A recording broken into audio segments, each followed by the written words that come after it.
Eh bien bonjour à toutes et tous et bienvenue dans cette vidéo.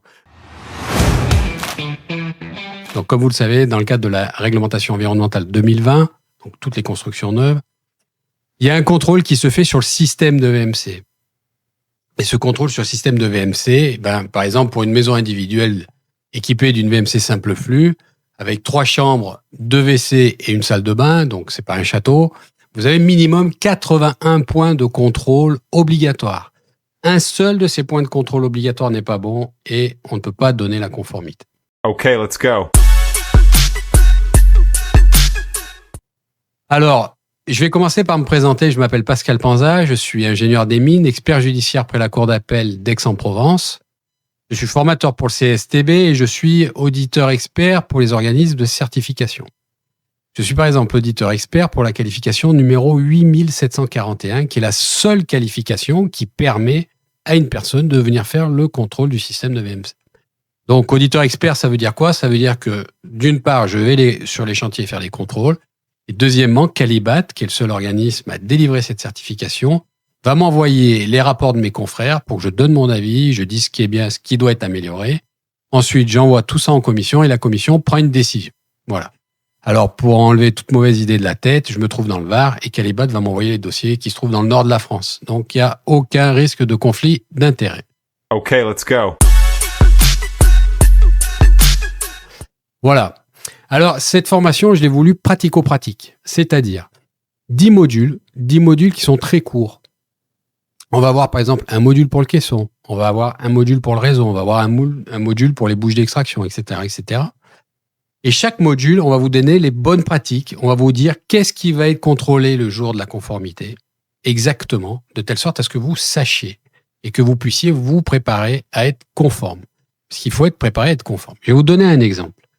Un architecte a eu la bonne idée de mettre les WC sous l'escalier. Donc, vous avez un escalier qui monte au premier étage. Au rez-de-chaussée, sous l'escalier, il vient mettre la pièce des toilettes. C'est une très bonne idée. Ça fait gagner de la place. Et la personne qui est venue mettre la bouche d'extraction en place, il s'est dit, je vais mettre la bouche d'extraction au plus près de là où on crée les mauvaises odeurs. Donc, il met la bouche d'extraction au plus près des toilettes. Et en fait, quand on vient, on mesure la hauteur de cette bouche d'extraction et on voit que cette bouche d'extraction se trouve à 1,60 m du sol fini. Eh bien, le texte dit qu'il faut que cette bouche d'extraction soit à 1,80 m du sol fini et pas à 1,60 m. Donc, on ne peut pas valider ce point de conformité sur cette bouche d'extraction.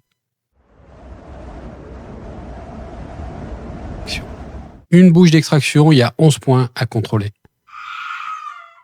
Donc, ça veut dire que 1, on décale la réception des chantiers. 2, il va falloir modifier cette bouche pour qu'elle se trouve à 1,80 m. Il va falloir rallonger la gaine, découper le placo, etc., etc. Et donc, c'est pour ça que j'ai fait cette formation pour que vous ayez les informations. Parce qu'en fait, il y a beaucoup d'erreurs qui sont faites parce que vous n'avez pas la bonne information. Voilà. Donc, des modules qui sont très pratico-pratiques. 10 minutes, un quart d'heure par module, pas plus.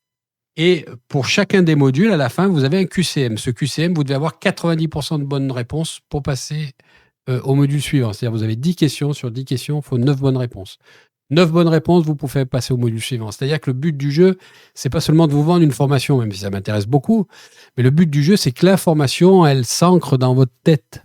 D'accord? De telle sorte à ce que quand vous êtes sur le chantier, vous ayez cette information à disposition. À la fin de la formation, vous allez avoir 3 bonus. Le premier bonus, vous allez faire partie de la communauté des castors. Alors, communauté des castors, c'est pas parce que les castors ont la queue plate, tout le monde sait pourquoi. La communauté des castors, c'est parce que les castors, c'est des faiseurs, c'est des constructeurs. Les castors, ils fabriquent. Moi, je fais que contrôler. Je suis l'inspecteur des travaux finis, j'ai la belle place. Mais par contre, vous fabriquez, vous mettez en œuvre et vous construisez. Donc, ce forum des castors, vous allez pouvoir poser toutes les questions qui vous passent, enfin pas qui vous passent par la tête, toutes les questions que vous avez sur la ventilation aérodynamique. Premier bonus. Deuxième bonus, vous allez avoir une IA. Un agent d'intelligence artificielle spécialisé dans la ventilation aérodynamique. Vous y aurez accès gratuitement depuis votre téléphone mobile. On va tout vous expliquer comment ça marche. Cet agent IA, vous posez la question et l'IA va vous répondre en fonction de la question que vous avez posée, évidemment, et elle va vous donner les références des textes sur lesquels elle s'appuie pour vous répondre, de telle sorte à ce que les choses soient le plus transparente possible. Troisième bonus, vous allez pouvoir télécharger les fiches d'autocontrôle complètes qui vont vous permettre de valider tous les points de contrôle qui vont être contrôlés lors du contrôle de VMC RE2020. Telle sorte à ce que vous soyez prêt pour ce contrôle. Ok, mais combien ça coûte cette histoire? Cette formation, je l'ai voulu donc accessible à tous. Accessible à tous, c'est-à-dire qu'elle est au prix de 99 € hors taxe. Pas besoin de paperasse, pas besoin de faire des demandes aux OPCO, de demandes de financement, etc. Ça marche jamais. Il y a toujours une virgule qui n'est pas au bon endroit, etc. En résumé, cette formation elle va vous permettre d'éviter toutes les erreurs courantes qui peuvent être parfois très onéreuses. Je vais vous redonner un deuxième exemple. Le menuisier qui m'a pas mis les entrées d'air. Alors, il m'a pas mis les entrées d'air. Pourquoi? Parce que c'est une très belle maison d'architecte avec beaucoup de galandage, de coulissants, etc. Vous savez, j'ai un plancher béton et du verre tout autour. C'est magnifique. Il n'y a pas d'entrée d'air. Même s'il n'y a pas d'entrée d'air, je ne peux pas vous donner la conformité. Par contre, le DTU 68.3 et le DTU 36.5, donc 68.3 qui est relatif à la ventilation, le DTU 36.5 qui est relatif à la menuiserie, interdit d'usiner sur chantier. Donc ça veut dire qu'il faut redémonter les menuiseries, les envoyer en usine. Sinon, elles perdent leur certification. Les gens, ils ont acheté quoi? Une maison avec des menuiseries certifiées. C'est dommage.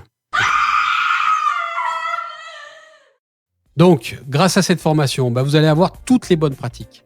Vous allez avoir toutes les bonnes pratiques pour pouvoir poser, pour pouvoir concevoir, poser, régler la VMC RE2020 conformément aux attentes du contrôleur et aux attentes en fait des textes. Vous allez gagner du temps sur vos chantiers. Vous passerez le contrôle RE2020 haut la main et sereinement et vous allez monter en compétences. Alors, rejoignez les pros qui veulent faire les choses bien et du premier coup. Vous allez trouver autour de la vidéo un lien pour accéder à cette formation et je vous dis à tout de suite sur le module 1. Et le module 1, il va vous dire où vous allez trouver l'information pour savoir quel caisson il faut installer. Parce que je vous dis pas, si c'est pas le bon caisson, il faut tout redémonter. À bientôt!